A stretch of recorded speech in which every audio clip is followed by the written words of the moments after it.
A lot of entrepreneurs sometimes they say, well, you know what, I don't have enough money to grow my company, or I don't have enough capital. I always believe that it actually, haven't heard of the saying, it takes money to make money.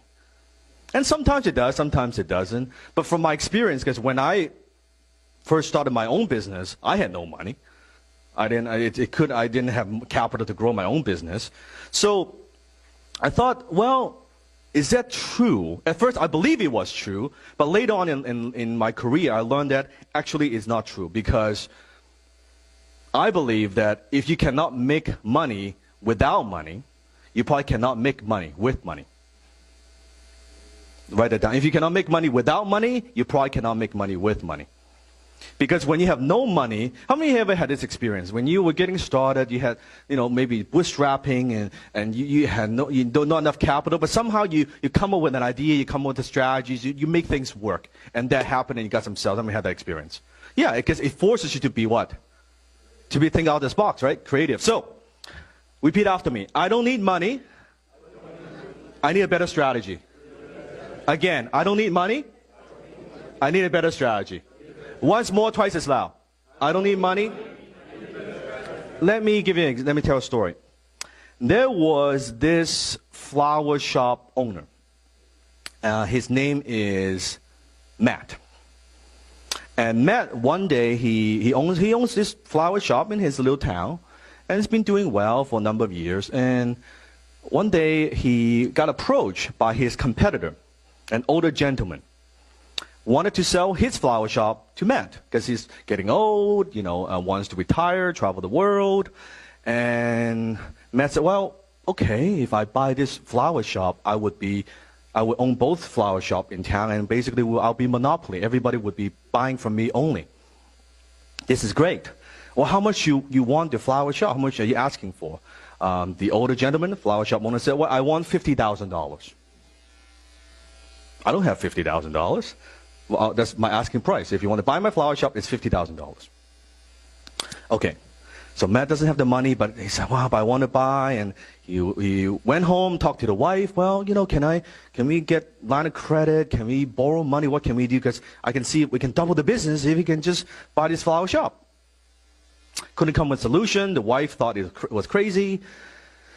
And Matt was like, what should I do? I thought about it. Then he called up a brilliant entrepreneur, businessman. Let's call him Dan. He called up Dan. Now, I'm not saying it's me. I just called up this brilliant businessman. He said, well, Dan, can you loan me $50,000? And Dan was like, well, why do you need the $50,000 for? There's this flower shop in my town that I know if I can buy it, I know it's a great location. We will corner the market and I can double my business and it would be great. I know it would be great, but it costs $50,000. I talked to my wife. She doesn't want me to do it, and we can't actually mortgage the home, anything like that. I think it's a great decision. Now, Matt doesn't have the money because what? He doesn't need the money. He needs a what? Okay, so the brilliant businessman said, well, Matt, you don't need money. You need a better strategy. Matt was like, well, what do you mean by that? Ask yourself this question, and you can write this down. Who would benefit from this purchase? Who would benefit from you actually purchasing this store? Who would benefit from this? How do you add value? How do you add value? How do you add what? Value. So let me ask you a question. If Matt was going to buy this store, who's going to benefit? Yell the answer. Who's going to benefit? The owner, yes, the older gentleman, yeah, he's going to benefit. Who else is going to benefit? Supply, yes. Who else is going to benefit?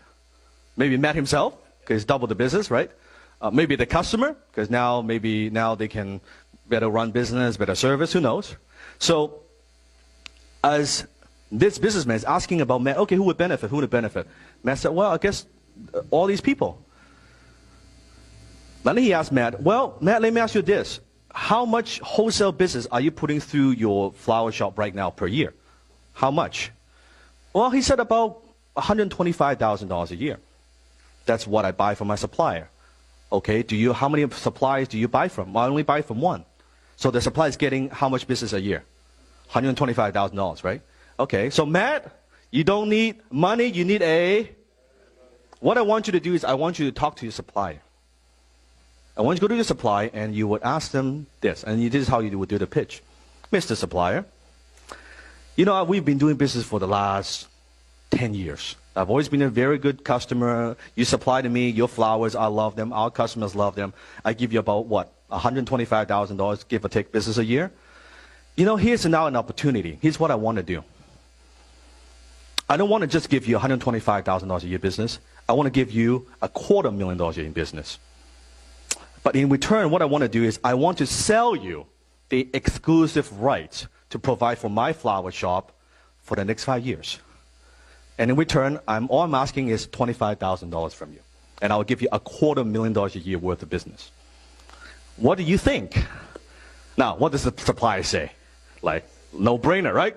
$225 grand, $250,000 a year business. No brainer. Great. Got the 25 grand now, right? Goes back to the older gentleman, the old flower shop owner, and said, well, you were thinking of selling a shop, and I want to buy it, and you were asking how much? I've been thinking about it. Instead of giving $50,000, the older guys think, that guy's going to grind me now. He's going to negotiate. I don't want to give you $50,000. I want to give you $60,000. What? Yes, I don't want to give you $50,000. I want to give you $60,000. But why is that? Well, what I need is, you see, I've got $25,000 here. I give you $25,000 right now. The rest, can we work out some sort of installment plan? I'll give you 60 grand if you give me better terms. Now think of the 10 grand you make extra, and even if you get the 50 grand, you probably put in the bank and get very little interest rate anyway. Right now, 50 grand, you just instantly make 10 grand. Now, what is this older flower shop owner is going to say? Yes, no brainer. Let's do that. Okay, great. So 25 grand. Got the shop. How much of his own money has he used so far? None. 25, got the shop, corner the market, double the business, make it more efficient, operate better, do better marketing, whatever it might be. Double is now $250,000. Now he could afford it for the monthly payment to the old owner, right? Now, let me ask you the question.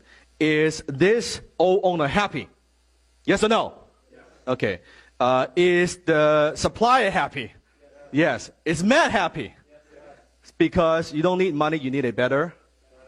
That's what I'm talking about. The outside of the box. People say, I don't have money. Well, what are you doing? Who would benefit from seeing you succeed? Who would benefit from the transaction? Who would benefit from the deal? And you can leverage other people's time, other people's money. And at the end of the day, what I believe, the difference between a great entrepreneur and an average entrepreneur, a great entrepreneur just knows more ways or have more context or have more strategies or thinking outside the box. They know how to leverage. If we boil down to one word, it's leverage. It's just leverage. Other people's money, other people's time, other people's expertise, all of that. So take 2 minutes. How long? Discuss what I just said about and how you can apply this in your own business. I just amount the table. 2 minutes, go.